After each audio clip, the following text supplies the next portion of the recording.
Jail से बाहर लाकर वरुआ को थंडर तोप की मरम्मत करने देगा। जब वरुआ ने पहले इस देश पर कब्जा किया था तो मूल शाही परिवार भाग गया था।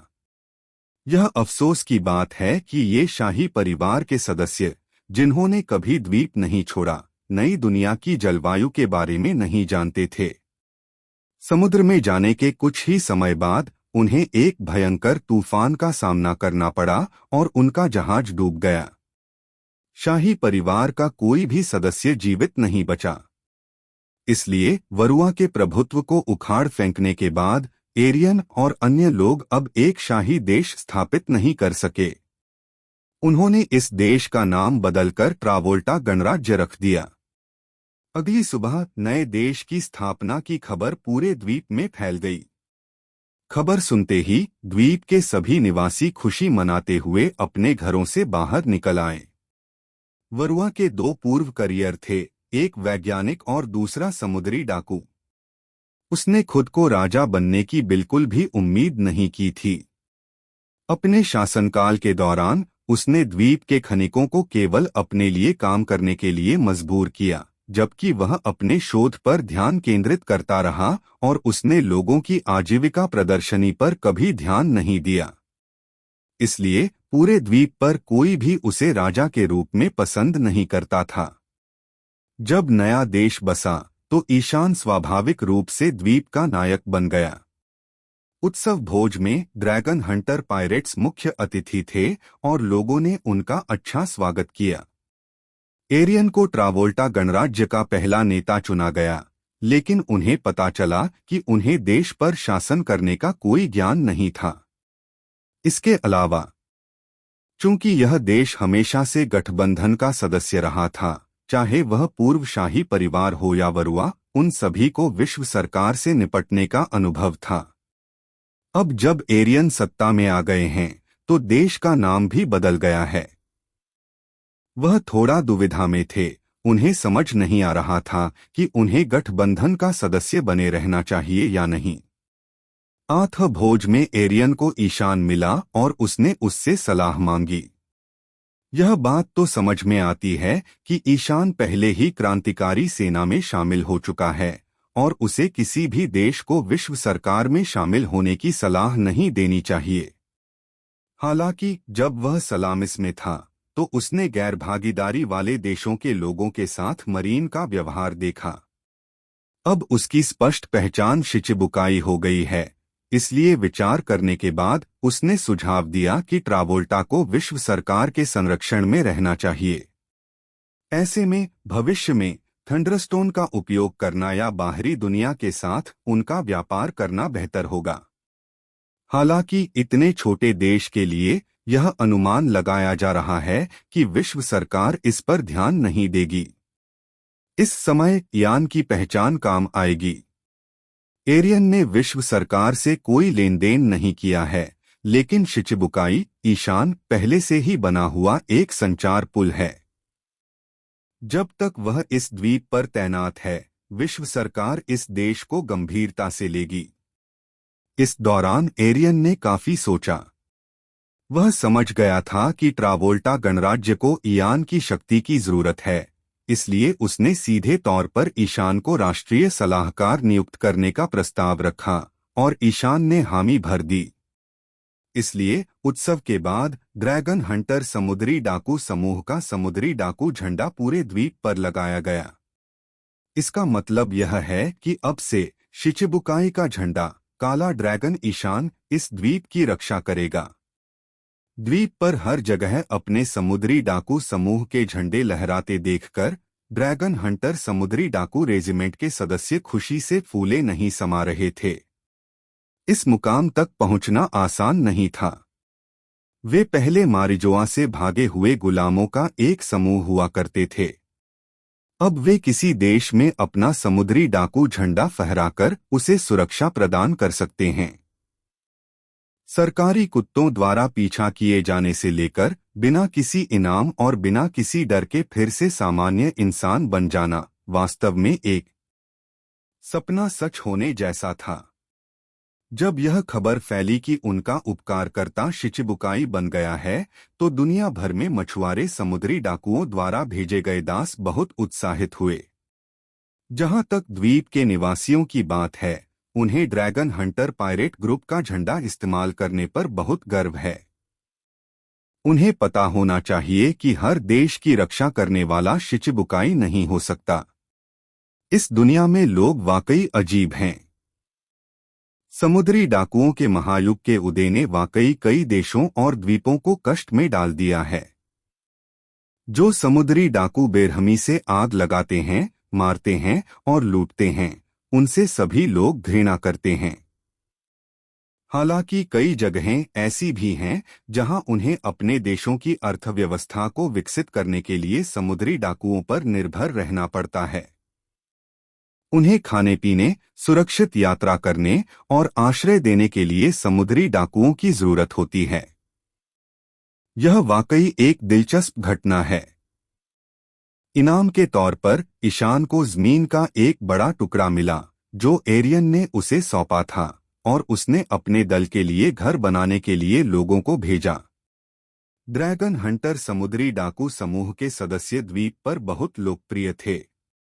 जैसे ही जिक और बाकी लोग सड़कों पर दिखाई दिए, उन्होंने खुद को उन खूबसूरत लड़कियों से घिरा पाया जो चीखना बंद नहीं कर रही थीं। यहाँ तक कि मिंक डोरोनी को भी बच्चे बहुत प्यार करते थे। इस दौरान ईशान खाली नहीं बैठा। उसने और एरियन ने थंडरस्टोन्स के लेन देन के मुद्दे पर बातचीत की। शिचिबुकाई की पहचान और थंडरस्टोन के वर्तमान सबसे बड़े ग्राहक विश्व सरकार के कारण खनिक नियमित समय पर काम करना शुरू कर देंगे और अयस्को को प्रगलन संयंत्र में भेज दिया जाएगा, और फिर अंतिम उत्पाद विश्व सरकार के साथ व्यापार के लिए ईशान को सौंप दिया जाएगा। ईशान ने 40% पैसा अपने पास रख लिया और बाकी एरियन को दे दिया।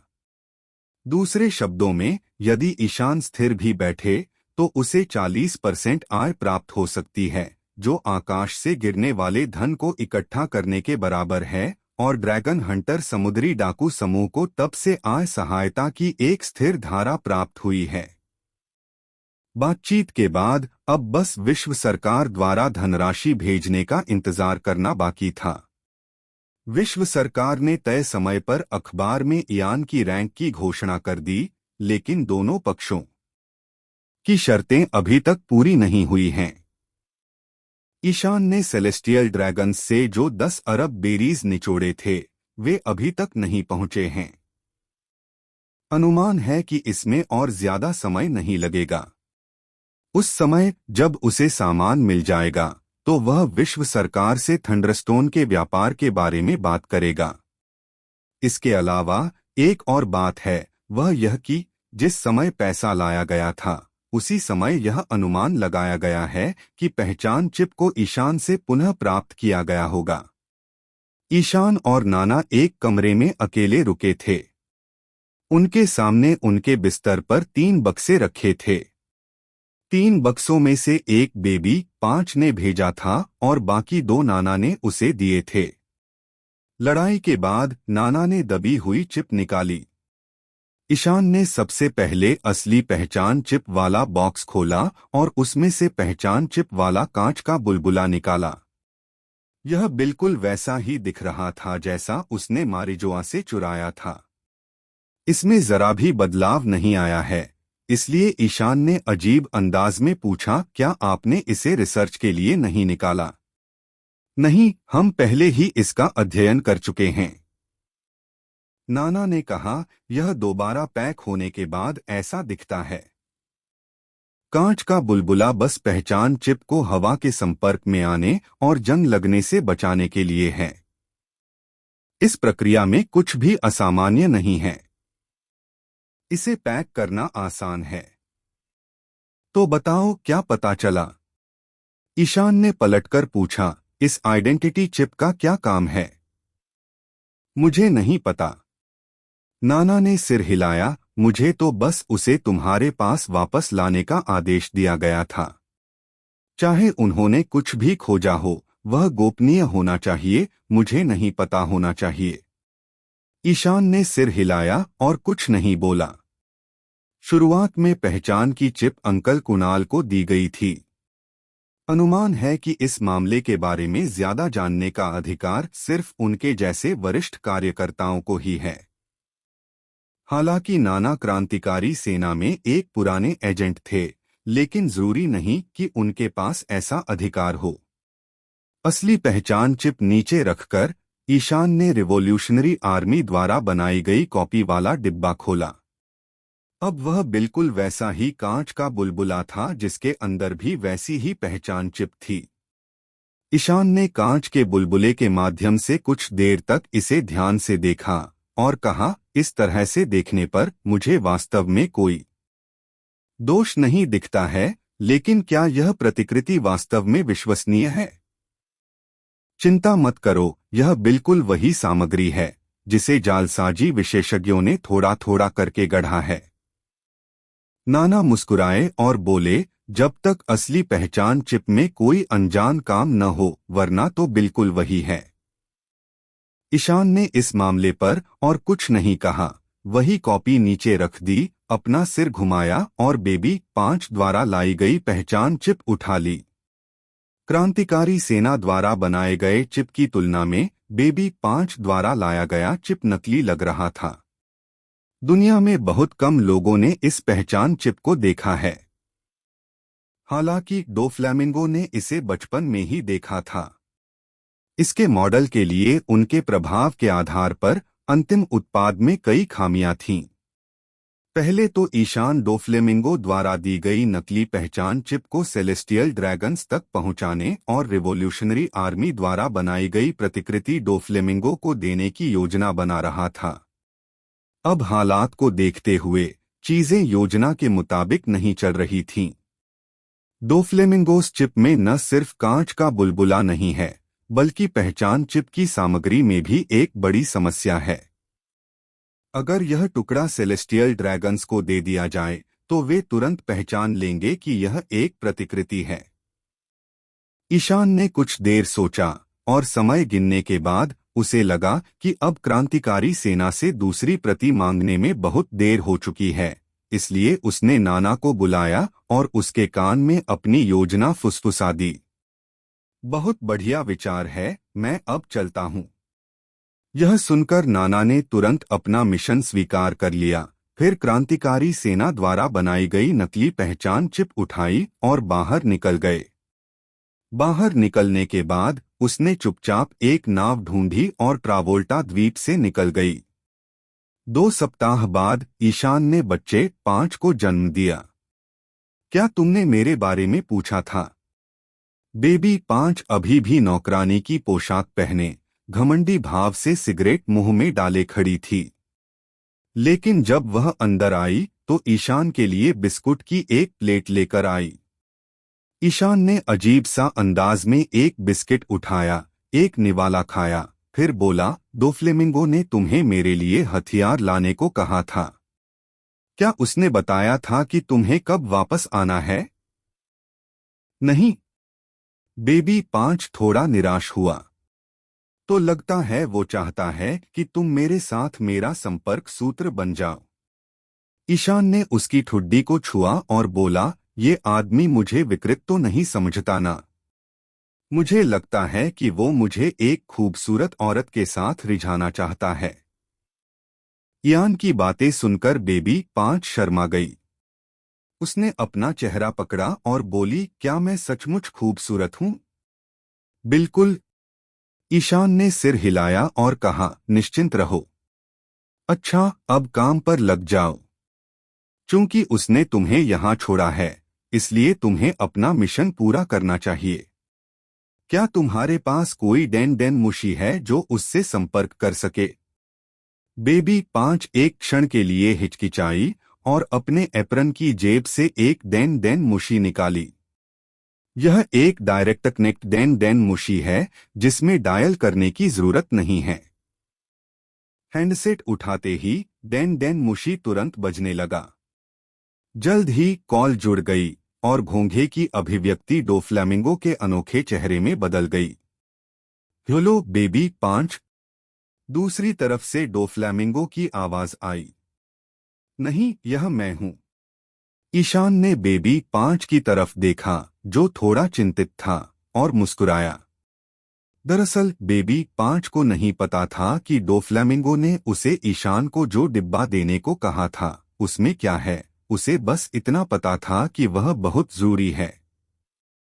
लेकिन जब ईशान ने अचानक डोफ्लेमिंगो से संपर्क किया तो बेबी 5 को लगा कि कहीं उसने कोई गड़बड़ तो नहीं कर दी। ईशान, तुम ही निकले। डोफ्लेमिंगो ने इयान की आवाज सुनी और अचानक हंसते हुए बोला, कैसा लगा? क्या तुम उन हथियारों से संतुष्ट हो?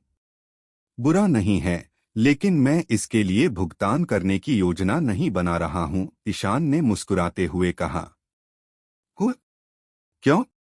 डोफ्लेमिंगो की आवाज थोड़ी उदास लग रही थी और उसने आगे कहा, बेटा, ये मत सोचना कि तुम हमारा सौदा तोड़ सकते हो क्योंकि तुम शिचिबुकाई बन गए हो। घमंडी मत बनो बच्चे। क्या तुम्हें लगता है कि मैं पैसे कमाने की मशीन हूं? मैंने तुम्हें पहले करोड़ों दिए थे, अब तुम्हारा लालची गधा ये हथियार मुफ्त में चाहता है। यही वजह नहीं है। ईशान ने कहा, तुमने बेबी 5 को जो चीज देने को कहा था वो बिल्कुल नकली लग रही थी। इससे मुझे लगा कि कहीं तुम जानबूझकर मुझे सेलेस्टियल ड्रैगन्स को परेशान तो नहीं करना चाहती। क्या मतलब है तुम्हारा? डोफ्लेमिंगो हैरान रह गया। तुमने असली पहचान वाली चिप नहीं देखी है ना? ईशान ने अपने पैर उठाकर मेज पर रख दिए। फिर उसने इत्मीनान से कहा, अगर तुम किसी नकली चीज से सेलेस्टियल ड्रैगन्स को बेवकूफ बनाना चाहते हो तो तुम्हें ज्यादा सटीक होना चाहिए। एक नजर में ही पता चल जाता है कि यह चीज नकली है। जब सेलेस्टियल ड्रैगन्स को यह चीज मिलेगी तो वे सोचेंगे कि मैंने उन्हें बेवकूफ बनाया है। तो फिर हम क्या करें? डोफ्लेमिंगो ने पूछा। ईशान कुछ देर तक कुर्सी के आर्मरेस्ट पर दस्तक देता रहा, सोचने का नाटक करता रहा, और फिर बोला, ठीक है, अब जब हमारा सौदा तय हो गया है तो मुझे पहले आपको असली पहचान चिप देनी चाहिए, और इसे प्राप्त करने के बाद आपको जल्द से जल्द मेरे लिए एक और प्रतिकृति बनानी होगी ताकि मैं सेलेस्टियल ड्रैगन के साथ अपना काम पूरा कर सकूं। ये तो बहुत बढ़िया होगा। ये सुनते ही वो जोर से हंस पड़ा। उसे उम्मीद नहीं थी कि नकली चिप का भी ये असर होगा। बेशक इस वजह से हथियारों के जत्थे का पैसा एक अतिरिक्त खर्च माना जाएगा। कैसा रहेगा? ईशान ने पूछा। डोफ्लेमिंगो कुछ देर के लिए अवाक रह गया। ये बच्चा इतना कंजूस क्यों है? दो बातें जिनका आपस में कोई लेना देना नहीं उसके तर्क में समाहित हो सकती हैं, जिनका मकसद सिर्फ खंडन करना था। बेबी 5 द्वारा लाए गए हथियारों के इस बैच की कीमत 200 मिलियन बेरीज है, जो ईशान के लिए थोड़ी कठोर है, लेकिन जोकर के लिए इतनी बड़ी रकम कोई मायने नहीं रखती। इसलिए इसके बारे में सोचने के बाद, क्योंकि ईशान पहचान चिप पहले ही देने को तैयार था, डोफ्लेमिंगो को इसे बर्दाश्त करना पड़ा। खैर, हथियारों के उस जत्थे को मेरी तरफ से आखिरी तोहफा समझो। डोफ्लेमिंगो बोला, अब वो चीज कहाँ है? कमाल है। ईशान ने खुशी से अपनी जांघ थपथपाई और कहा, मैंने पहचान की चिप एक वीरान द्वीप पर गाड़ दी है। मारिजोआ से भागने के बाद मैं जिस पहले द्वीप पर पहुंचा वह यही था। किसी को उस इलाके में भेजो। जब तुम वहां पहुंचो तो मुझसे संपर्क करो, मैं तुम्हें बता दूंगा कि मैंने उसे कहां छिपाया था। डोफ्लेमिंगो ने जैसे ही यह सुना, उसे तुरंत यकीन हो गया। उसे लगा कि ईशान की बात सच थी। आखिरकार वह ईशान पर पूरा ध्यान दे रहा था। ईशान अब नई दुनिया के बीचों बीच है और कभी वापस नहीं आया। पहचान की चिप तो वाकई उसी द्वीप पर दबी होनी चाहिए जहां वह रेड लाइन छोड़ने के बाद उतरा था। खुद को उसकी जगह रखकर सोचो। डोफ्लामिंगो खुद भी यही करता। बस डोफ्लेमिंगो इयान के व्यक्तित्व को अच्छी तरह से नहीं जानता था। उसे यह नहीं पता था कि अंकल कुणाल भागने के बाद ईशान से मिल चुके थे। हालांकि ईशान ने 2 सप्ताह पहले नाना से वहां जाने और चुपचाप क्रांतिकारी सेना द्वारा बनाई गई नकली चिप को दफनाने के लिए जगह खोजने के लिए कहा, जिसका उद्देश्य डोफ्लेमिंगो को धोखा देना था। ड्रेसरोसा, जहां डोफ्लेमिंगो रहता है, निर्जन द्वीप के ज्यादा नजदीक है, लेकिन चूंकि उन्होंने तेजी और चतुराई से काम लिया, इसलिए ईशान ने अनुमान लगाया कि नाना पहले द्वीप पर पहुंच जाएगी। इस तरह ईशान सुरक्षित था और उसे ट्रावोल्टा छोड़ने की जरूरत नहीं थी। डोफ्लेमिंगो को भरोसा होगा कि उसने जो पहचान चिप खोदी है वही असली है। यह कहने के बाद ईशान ने आगे कहा, पहचान चिप मिलने के बाद एक हूबहू चिप बनाने में ज्यादा समय मत लगाना और फिर उसे उसी जगह गाड़ देना।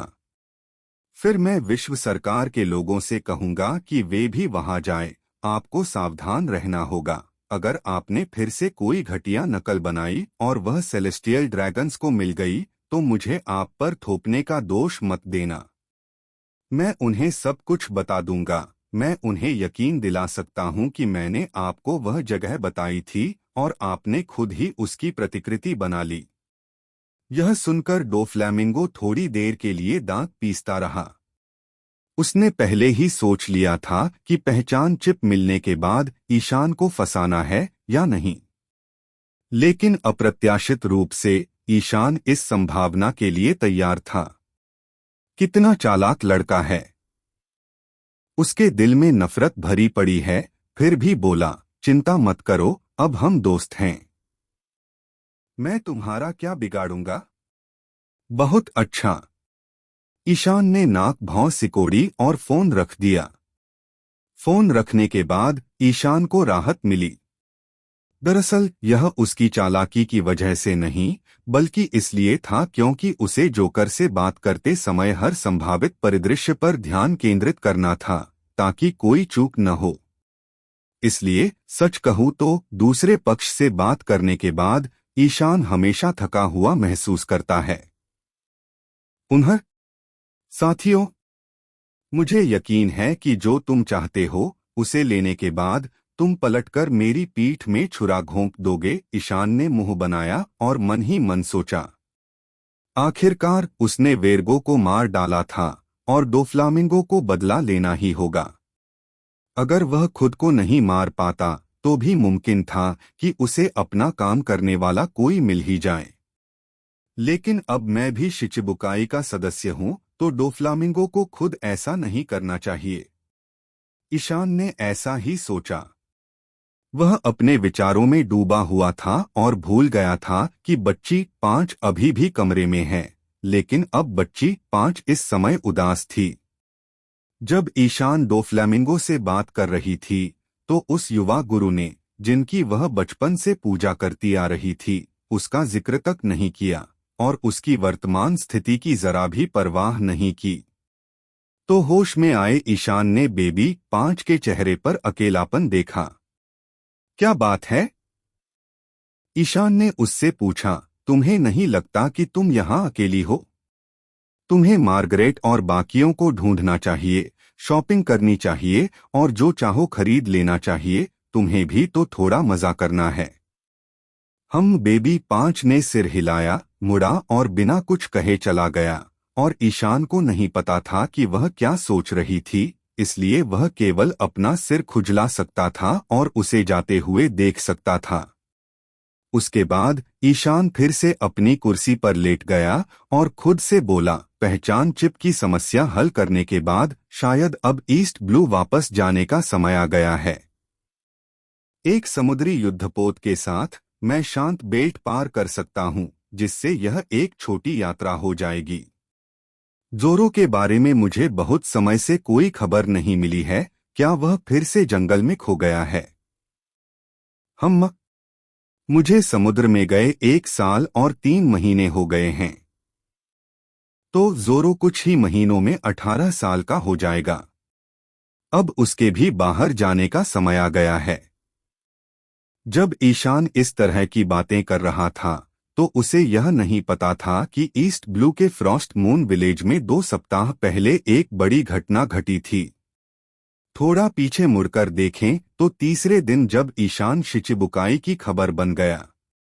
इस समय ईस्ट ब्लू को एक विस्फोट के बीच में कहा जा सकता है। ईशान ईस्ट ब्लू में साल का सबसे मशहूर आदमी था। शुरुआत में वह समुद्री लुटेरों का शिकारी बन गया।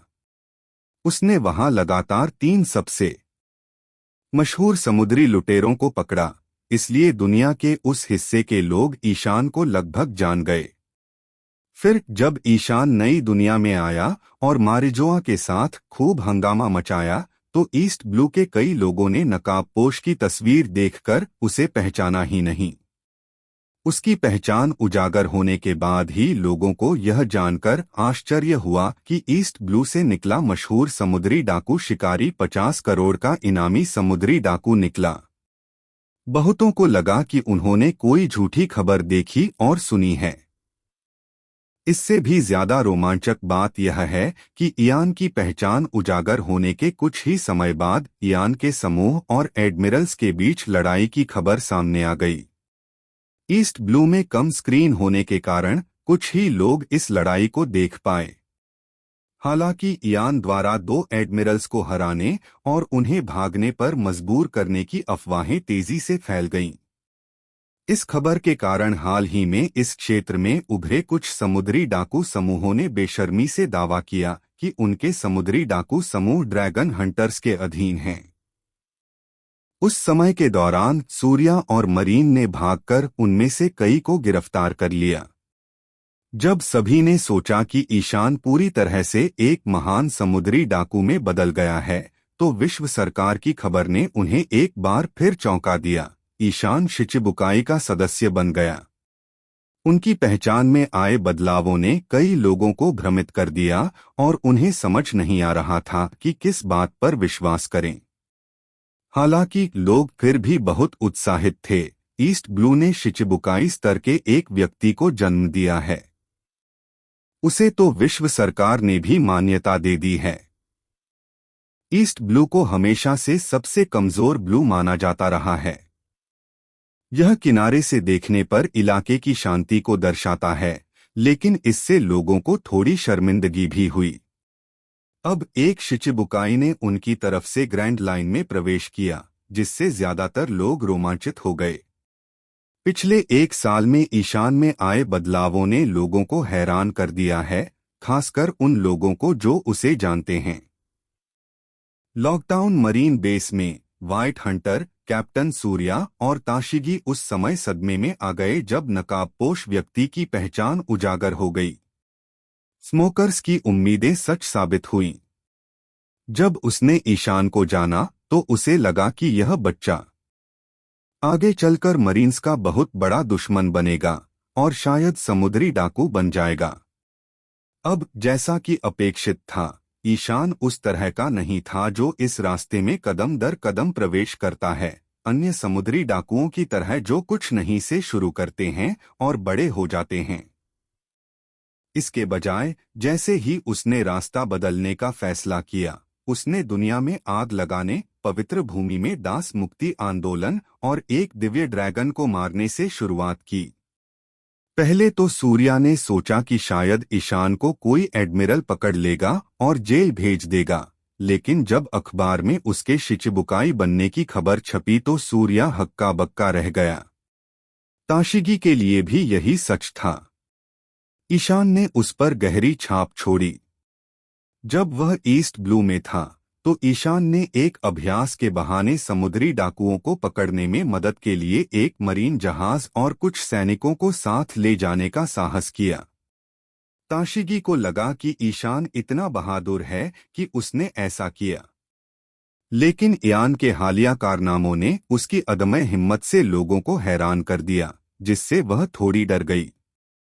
हालांकि ऐसा व्यक्ति अंततः विश्व सरकार द्वारा मान्यता प्राप्त एक सरदार बन गया, जिससे एक क्षण के लिए सूर्या और ताशिगी दोनों ही न्याय की अपनी अवधारणा में डगमगा गए। एक मूल समुद्री डाकू शिकारी के वांछित अपराधी बनने का क्या कारण था, और एक वांछित अपराधी माफी के साथ एक विशेष समुद्री डाकू कैसे बन सकता है? मैं नहीं समझता, मैं नहीं समझ सकता। लेकिन इसने सूर्या को ईस्ट ब्लू में सुदृढ़ीकरण मांगने से नहीं रोका। हाल ही में ईस्ट ब्लू से एक शिचिबुकाई की भर्ती के कारण ईस्ट ब्लू के जलक्षेत्र में समुद्री लुटेरों की संख्या में भारी वृद्धि हुई है। इसके अलावा ये समुद्री लुटेरे ग्रैंड लाइन में प्रवेश करने के लिए उत्सुक थे और इयान के नक्शेकदम पर चलते हुए यह सपना देख रहे थे कि एक दिन वे प्रसिद्ध हो जाएंगे और विश्व सरकार द्वारा शिचिबुकाई में शामिल होने का निमंत्रण पाएंगे। Lockdown marine base grand line के प्रवेश द्वार की सुरक्षा का अंतिम स्थान है। ऐसी परिस्थितियों में द्वीप के मरीन बलों के बीच एक बार फिर भारी अंतर आ गया है। मरीन मुख्यालय को रिपोर्ट करने के बाद सूर्या को पर्याप्त संख्या में सैनिक मिल गए, इसलिए उसने अपनी जनशक्ति का विस्तार करना शुरू कर दिया।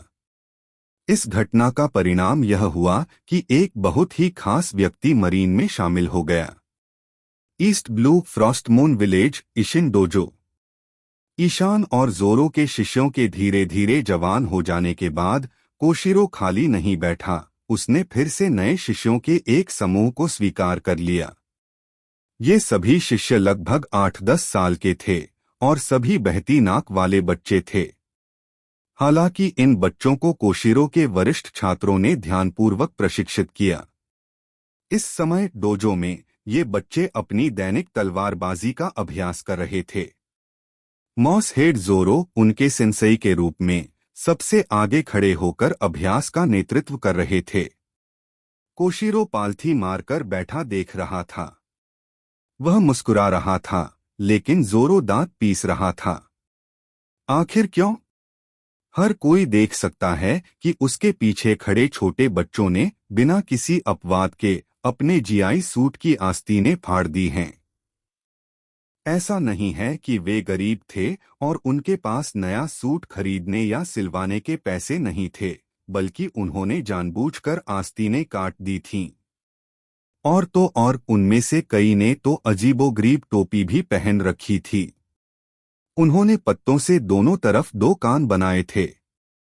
बिल्कुल सही, ये छोटे बच्चे इस बार इयान के लुक की नकल कर रहे थे। बस उन्हें इयान के जैसे भालू के कान वाली टोपियां बेचने वाली कोई दुकान नहीं मिली, इसलिए उन्होंने तरह तरह की टोपियां इस्तेमाल की और कान वाला हिस्सा खुद ही जोड़ दिया। चूंकि ईशान सबसे नया शिचिबुकाई बन गया था और यह खबर फ्रॉस्टमून गांव तक समाचार पक्षियों द्वारा पहुंचाई गई थी, इसलिए ईशिन डोजो के शिष्यों ने जब सुना कि तस्वीर में दिख रहा व्यक्ति उनका सीनियर है, तो स्थिति नियंत्रण से बाहर हो गई। और यही बात जोरो को असहज कर रही थी। अब डोजो के सभी छोटे बच्चे ईशान की पूजा कर रहे थे, लेकिन वह तीनों सितारों में सबसे छोटा सीनियर गांव में ही रहने को मजबूर था और रोजाना बहती नाक वाले इन छोटे बच्चों को प्रशिक्षण देता रहा। जोरो को सबसे अधिक परेशानी इस बात से होती थी कि हर अभ्यास के बाद ये लड़के मास्टर कोशिरो और जोरो को ईशान की कहानियां सुनाने के लिए परेशान करते थे। आज भी कोई अपवाद नहीं है। मास्टर कोशिरो के चिल्लाने के बाद कि अभ्यास समाप्त हो गया है, जोरो तुरंत ही उन शरारती बच्चों से घिर गया। बड़े भाई जोरो, क्या आप हमें बड़े भाई ईशान के बारे में कुछ बता सकते हैं? हाँ, कल आपने बताया था कि आप दोनों का जंगल में एक जंगली सूअर से सामना हुआ था। आपने हमें यह नहीं बताया कि उसके बाद क्या हुआ। कृपया आज उस कहानी को समाप्त करें। ये बच्चे जो सुनना चाहते हैं वह उन्हें हैरान और दिलचस्पी भरा लगता है, लेकिन समस्या यह है कि फ्रॉस्टमून विलेज बहुत शांत है। जितने साल वे डोजो में साथ रहे, उन सालों में उन्होंने दिन भर अभ्यास और प्रशिक्षण ही किया। वह वास्तव में साथ में घटित कई रोचक कहानियों को याद नहीं कर पाता है। उनका अधिकांश समय साथ में बीतता है, जबकि ईशान अपने खोए हुए छोटे भाई की तलाश करता रहता है। तो आखिरी दिनों में जोरो अपनी ही कहानियां गढ़ता रहा।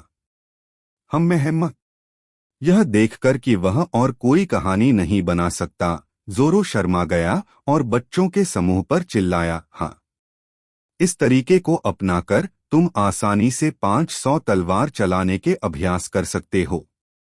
बड़े भाई जोरो, तुम बहुत उबाऊ हो। हाँ, यह सही है। बू। छोटे बच्चे एक के बाद एक चिल्लाने लगे, जिससे जोरो का माथा नीला पड़ गया। इन परेशान करने वाले बच्चों से छुटकारा पाने के बाद जोरो हांफते हुए डोजो में गया और पाया कि कोशिरो अकेले चाय पी रहा था। सेंसेई, मैं अब और बर्दाश्त नहीं कर सकता, मैं बाहर जाना चाहता हूँ।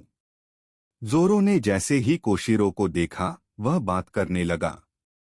कोशिरो ने यह सुना तो हंसते हुए बोला, जोरो, यह 192वीं बार है जब तुमने मुझसे यही बात कही है। कुछ ही महीनों में तुम 18 साल के हो जाओगे, तो क्या तुम थोड़ा और इंतजार नहीं कर सकते? लेकिन भाई ईशान तो पहले ही कई चरणों में मुझसे आगे निकल चुका है और आगे भी बढ़ता जा रहा है। जोरो ने अनिच्छा से कहा, अगर यही देरी जारी रही तो मैं कब उसके पास पहुंच पाऊंगा? मैं देख सकता हूं कि इयान की प्रगति प्रभावशाली है।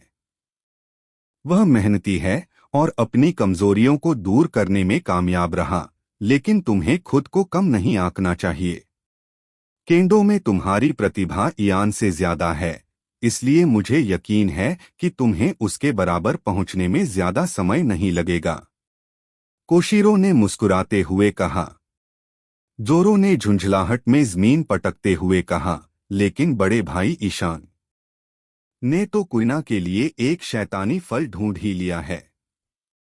अब मुझे कुइना को ठीक करने का कोई उपाय ढूंढना होगा, लेकिन मैं ऐसा कैसे कर सकता हूं जब तक मैं अभी भी इसी द्वीप पर फंसा हूं? मैं यहां कुछ नहीं कर सकता। कोशिरो मुस्कुराया और जोरो की तरफ देखा। ईशान हो या जोरो, कोशिरो उन दोनों से बहुत खुश था। उसके इतने सारे शिष्यों में सिर्फ ये दोनों ही उसके अपने बच्चे माने जा सकते थे। हालांकि वे समय समय पर झगड़ते रहते थे, उनका रिश्ता अटूट था और दोनों ही कुइना का ख्याल रखते थे और उसे अपनी बहन मानते थे। तीनों के बीच खून का रिश्ता न होने पर भी वे लगभग भाई बहन जैसे थे। हालांकि फ्रॉस्ट मून गांव शांत है, यह केवल उसके जैसे बड़ों के लिए ही उपयुक्त है, महत्वाकांक्षी किशोरों के लिए नहीं।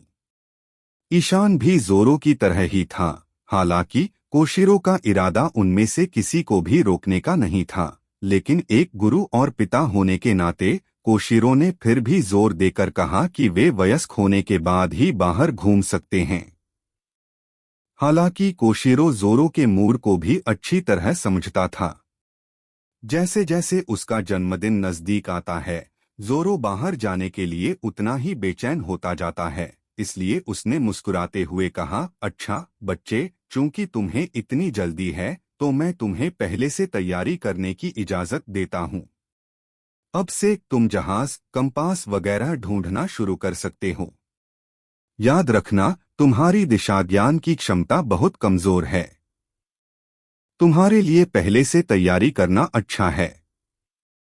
संदर्भ, मुझे यकीन है कि वह अपना जन्मदिन नाव पर ही मनाएगा। सचमुच? जोरो ने जब यह सुना तो वह बहुत खुश हुआ और उत्साह से बोला, तो मुझे शराब से भरी नाव लेकर निकलना होगा। शायद यह तथाकथित चरम खुशी दुहक में बदल जाएगी। जोरो ने अभी पीना शुरू किया है। टीएन ईशान को बढ़ते हुए देखने के कारण होने वाले दुहक के कारण जब वह निष्क्रिय था XD, लेकिन उसने केवल गुप्त रूप से पीने की हिम्मत की, इसलिए अब उसने कोशिरो के सामने यह गलत कहा, जिसने सीधे कोशिरो को बांस की तलवार से अपना सिर पटक दिया। बैग को सिर पर रगड़ते हुए जोरो को एहसास हुआ कि उसने अपनी बात भूल ही दी थी।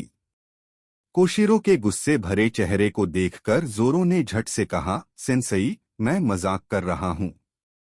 मैं बिना शराब के नाव तैयार कर दूंगा, चिंता मत करो। कोशिरो वास्तव में क्रोधित नहीं था, तथापि जब वह जोरो को कुछ बताना चाहता था तो उसने अचानक अपने पीछे से एक आवाज सुनी।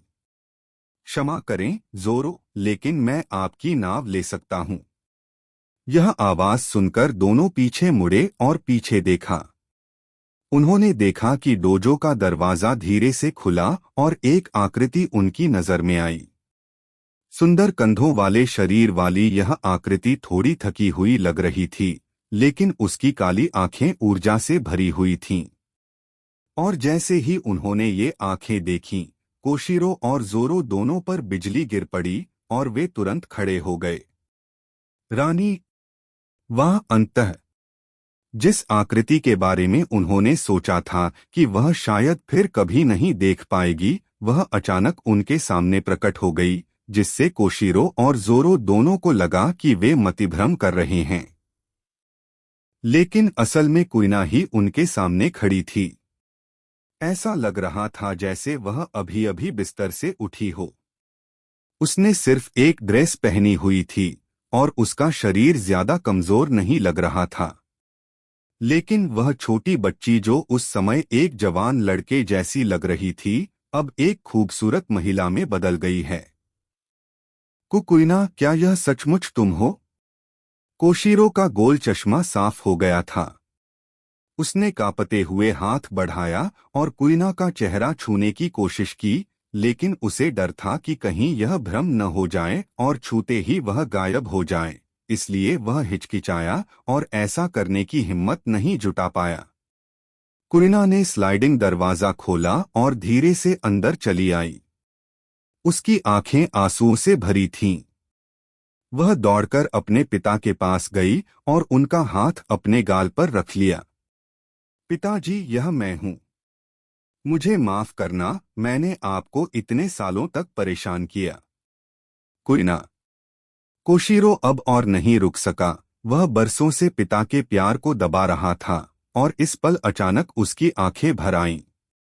उसने कुइना को अपनी बाहों में जकड़ लिया और उसका सिर अपनी छाती से लगा लिया।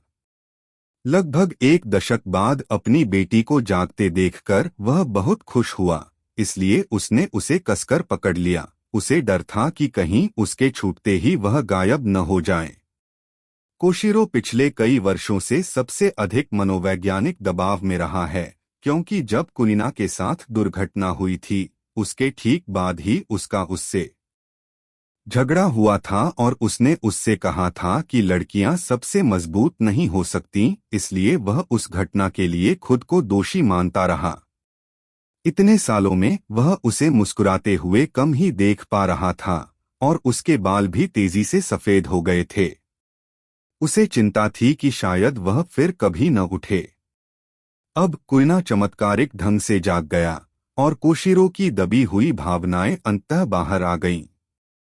जबकि पिता और बेटी एक दूसरे को गले लगाकर राहत की सांस ले रहे थे, जोरो अपना मुंह खोले हुए अपनी जगह पर स्तब्ध था और वह लंबे समय तक स्थिति को समझ नहीं पाया।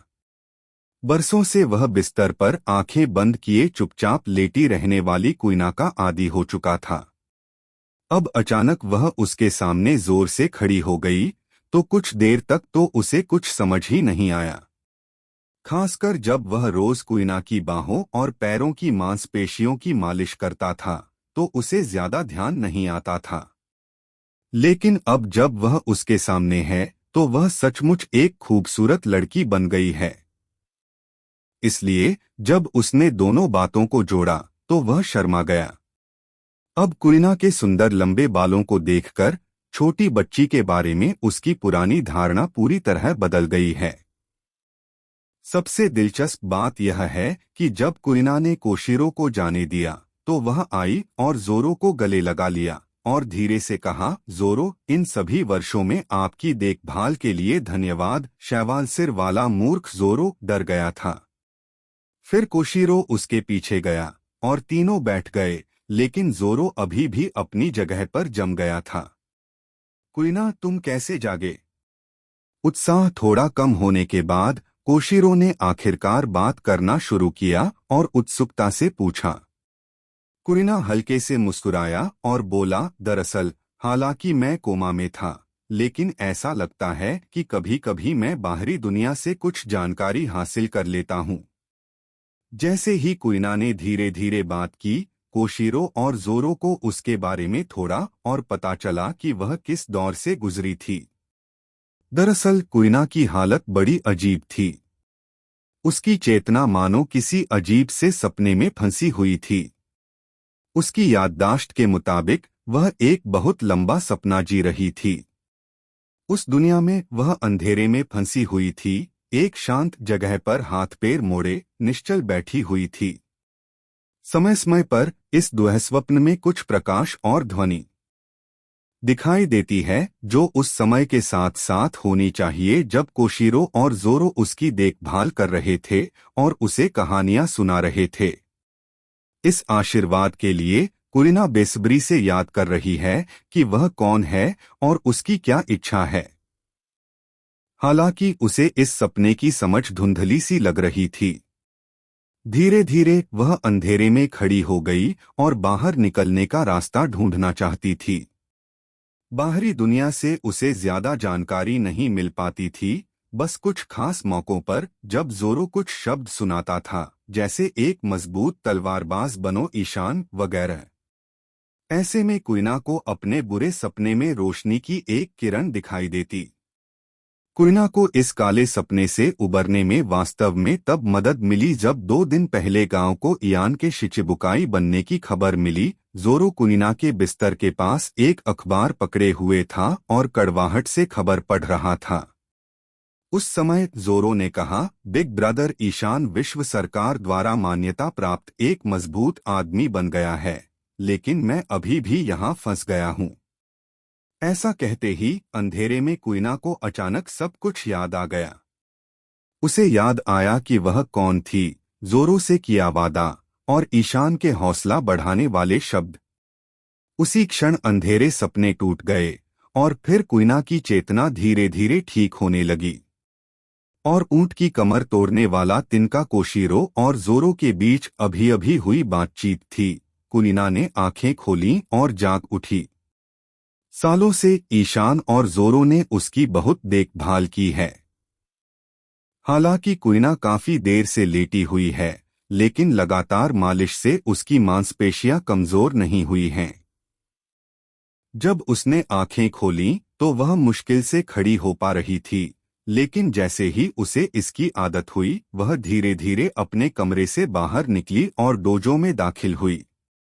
कोशिरो और जोरो के बीच बातचीत सुनकर वह खुद को खुलकर बोलने से नहीं रोक पाई।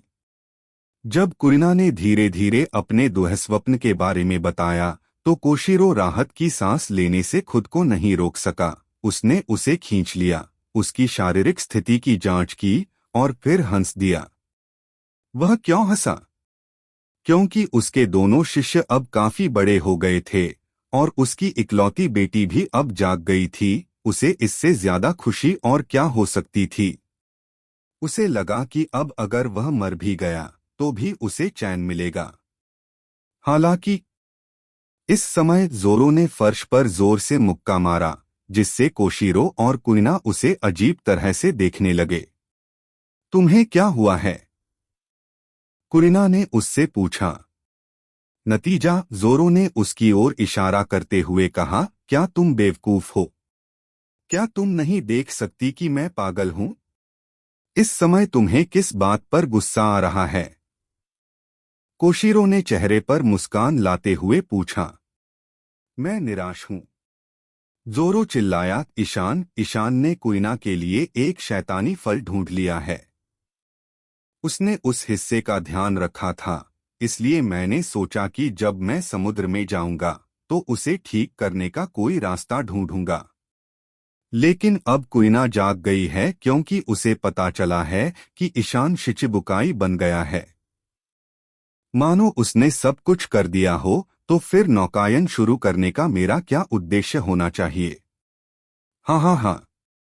कोशिरो ने यह सुना और खुशी से हंस पड़ा।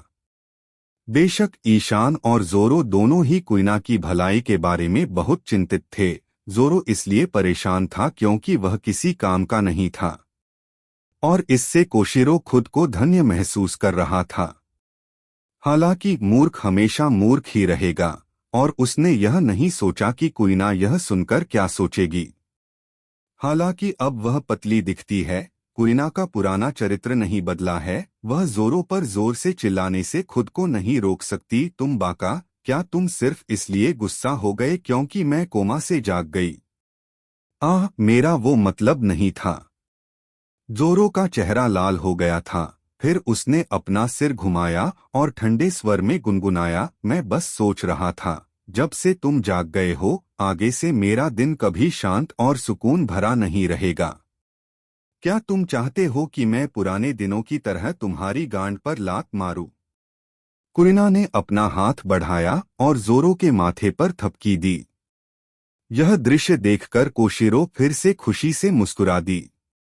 जैसी कि उम्मीद थी, दोनों के बीच अब भी एक खास रिश्ता था और एक दूसरे को देखते ही 1 मिनट बाद झगड़ने लगे। जोरो ने दोनों हाथ जोड़े, दांत पीसते हुए कहा, झगड़ा तो तुम ही कर रहे हो, है ना? अरे मैं भूल गया, तुम्हारी पिछली बातों का क्या मतलब है? क्या मतलब है कि मेरी नाव तुम इस्तेमाल करोगे? उन्हें कुरिना ने ठंडी सांस ले